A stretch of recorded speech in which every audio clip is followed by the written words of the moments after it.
Hello class 12. Welcome to history lecture. We have already started our chapter 1 in a live class. Today we will go on to our next topic. There we will deal with the other part of the folk tradition. There we will first recapitulate that what we have done in the folk tradition. There we have seen in folk tradition which is mainly based on Shruti or oral transmission of knowledge. There we see this folk tradition has been mainly divided into 5 parts, that is myths, then there is legends, then there is folk tales, and there is memoirs or memories or memoirs, and we have the oral tradition. So under the folk tradition we see that there are different 5 main categories, that is myths, legend, folk tales, memoirs or memories, and oral tradition. We have already done myths. We have seen the characteristics and the importance of myths in history. We also have seen what is myths. And there we have seen that myths are basically unhistorical. They are based on imagination, which deals with mainly gods, goddesses and demigods. Today we will go in detail about legends and folk tales. So what we see is that legend is important in the study of history, because these category, it is like based on present. This myths we have seen, they were mainly based on prehistoric age, when the civilization is yet not developed. But legends are mainly formed in the present day, in distant past. So legends are formed in distant past, means they are not formed in prehistoric age. As they are not formed in prehistoric age, we can say that these are partly historical. We get some historical information from this. Also we see that the legends mainly deal with a particular heroic character. So it deals with a hero.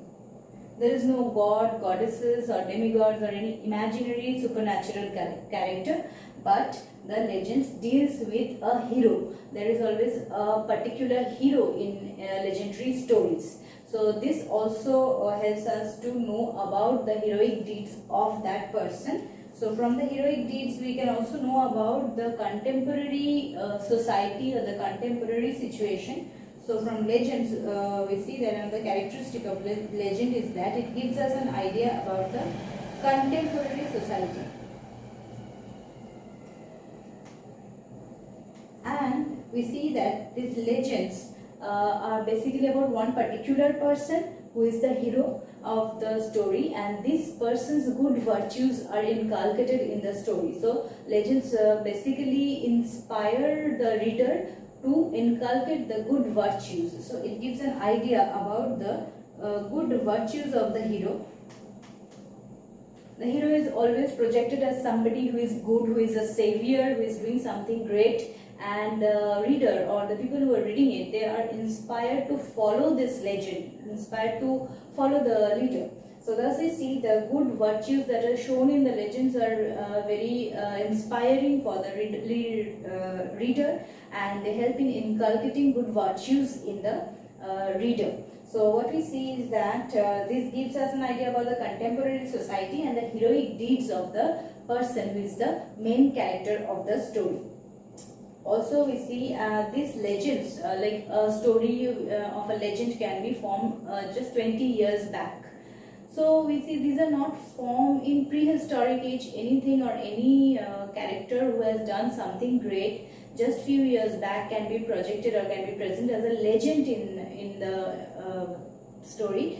So this proves that these are somewhat historical fact. They are a mixture of history and imagination. So another characteristics of legend we can say is that they are the mixture of history and imagination. So what we see is that these legendary tales are basically about a human character. The hero of the story is basically human, and there when we are getting the story, this story is not completely unrealistic or completely false story. They gives us some historical information like about the human being. When we are reading about any particular legend, this character was definitely there, so it is historical that this character was there and what deed they have done. That part we are getting from the legendary stories, but we see that they are exaggerated. They are not exact, detail is not given. Always, mostly we see these legendary stories are exaggerated, like overemphasized. So legendary stories, another characteristics we can see is that exaggeration. They are mostly exaggeration, and we see that they are oral tradition. That is why we cannot consider them as complete history. They are oral tradition. That is, they passed on orally from one generation to another generation, from one person to another person. So legendary tales or legends are basically oral tradition. Sometimes we see that legendary tales are also written down, but they have been written down after a long period of time. In the beginning, these tales were passed on orally from words of mouth, as a story from one generation to one generation. Orally they were passed on. Thus we cannot consider them as completely historical, but obviously historical facts are hidden inside these legendary tales, and it is the duty of the researcher and the historian to find out the historical part from this legendary tale. While dealing with legends, we can give the example of the Indian legendary characters like Ram or Shiva, or we can give the example of Krishna. And among the European history, European legendary tales, we can give the example of Robin Hood. Then there is King Arthur. Hercules' story is there, which we all know. So we see many legendary characteristics are there, and we can prove, there is also proof that these characters existed, but of course some imagination has been mixed up with the story, exaggeration has been mixed up with the story, and the story has been prepared. So while dealing with legend and while taking out the historical part from the legendary stories, historian has to be very careful.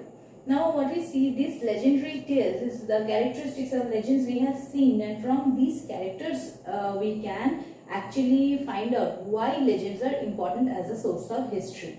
So if you read the characteristics carefully, you can write that why they are important. So what are the importance of legends?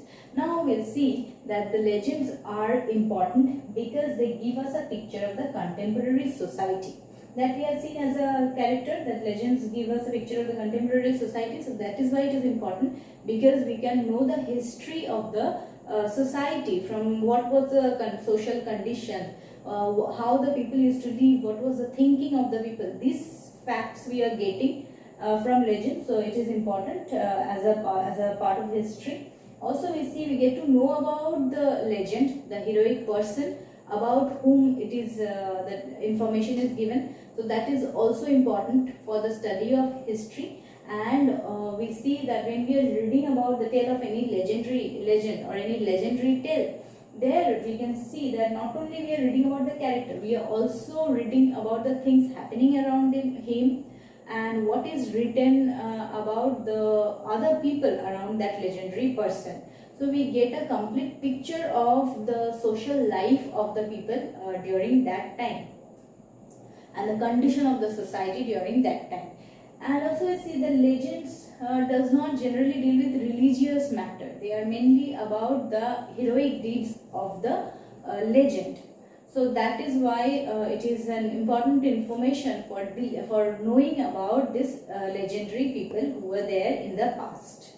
Also we see that these are the important source of history. Partially they are historical, not completely historical, but they are partly historical. So what we see is that this legendary tales gives us an information about helps in the study of history, because we see that in every legendary story there is historical part hidden. Though imagination is mixed up, fiction is mixed up, but historical part is also there. Thus legends are important in the study of history, and from legendary tales we can construct history of many people, and many places if we can know the legendary tale. So thus we see legend is an important part of history. Now we will see the folk tradition or folk tales. Under folk tradition we have the folk tales. So these are also folk tales are also part of the oral tradition, and they are also based on Shruti. So now we'll see the characteristics of folk tales. There we will see that these folk tales are what are the characteristics. If we learn carefully, then we can easily write the importance of these, because whatever is the characteristics, from there only we can draw the importance of the different folk traditions. So folk tales, we see they are also oral tradition, orally transmitted. They are also orally transmitted from one person to another person, that is by word of mouth from one generation to another generation. And what are folk tales? Folk tales are basically stories. They have no particular time, no particular place. So they are like not limited to time and place, or we can write no particular time or place. And also we see, as they are orally transmitted from one generation to another generation, always there is a chance of this folk tales like being changed and imagination being added. And there is no particular hero. This folk tales basically deals with events, and there is no particular hero, and they deal with a particular dimension of the character.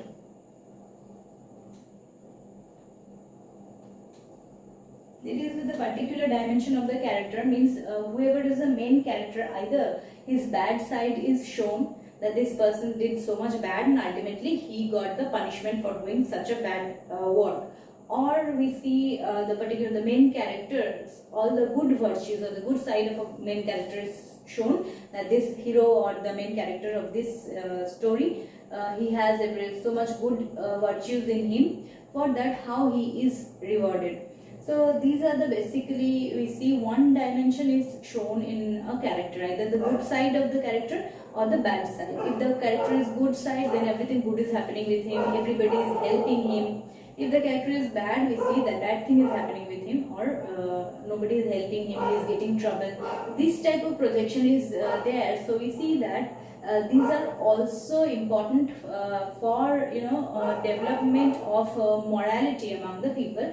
So it is said that from folktale is also important for development of moral character or the virtues. Thus we see children are always encouraged to read folk tales, because from folk tales they get the good virtues, and they are encouraged to be good and follow good things in life, so that they can also morally become a virtuous person.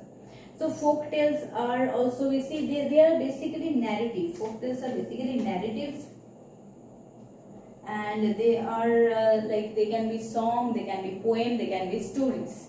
So basically folk tales are narratives, and as they are transmitted orally, but we cannot say they are completely unhistorical. They are like, when they are giving a story, they are telling the story really happened, and from that story, if somebody is telling the story, maybe they are exaggerating or adding imaginary part in that, but mainly the story, the main theme of the story is historical. So we see that another characteristics of folk tale is that they are partly historical. We can call them, they are quasi-historical.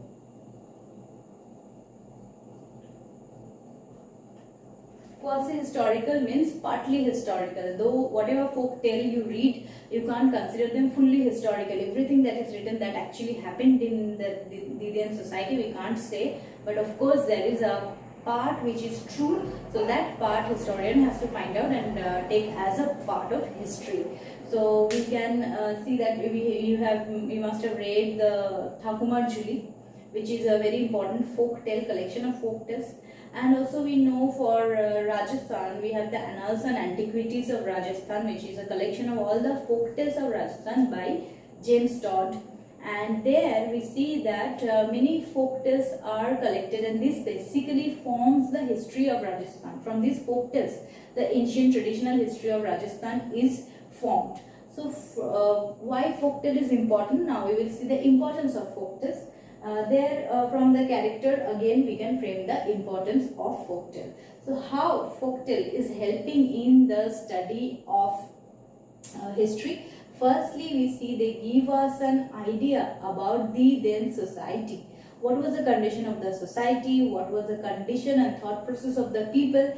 This we can know from the folk tales, the events which is narrated in the story. From there we can get to know about the social condition. Also, we see from this narrative we get to know about the culture and tradition of a particular group of people or a particular area. Like from Bengali folk tales or from Bengali folk dance, folk song, we can get to know about the Bengali tradition and Bengali culture. Similarly, from Rajasthani folk tales, we get to know about the Rajasthani folk tradition and the culture of the Rajasthani people. So basically we see that from folk tales we can know about the culture and tradition of a particular group of people in a particular area. So this also helps in history, helps us in the study of history, that is what was the culture of the people during that time. And also we see these tales, the folk tales also does not deal with religion, but they deal with a particular event. Thus we see that as they are giving us an information about a particular event, now we can judge which part is historical and which part is imaginary. So as they are passed down orally, there is no written record. Later on maybe these things are written down, like Thakumar Churi is written down later on. Also we have the Histories, which is written by Herodotus. Herodotus is considered the father of history. He actually first considered, he first composed his first book, that is the Histories. He composed it from the narratives taken from people in different areas. He took the narratives from the people, what they saw, what they have seen, and from these he composed his book, the Histories or the Histories. So we see that mainly it deals with the folk tradition which is passed on orally from mouth to mouth, from one generation to another generation. So myths we have already done in class. Today we have done legends and folk tales. In next part we will see memories and oral tradition. Thank you till then.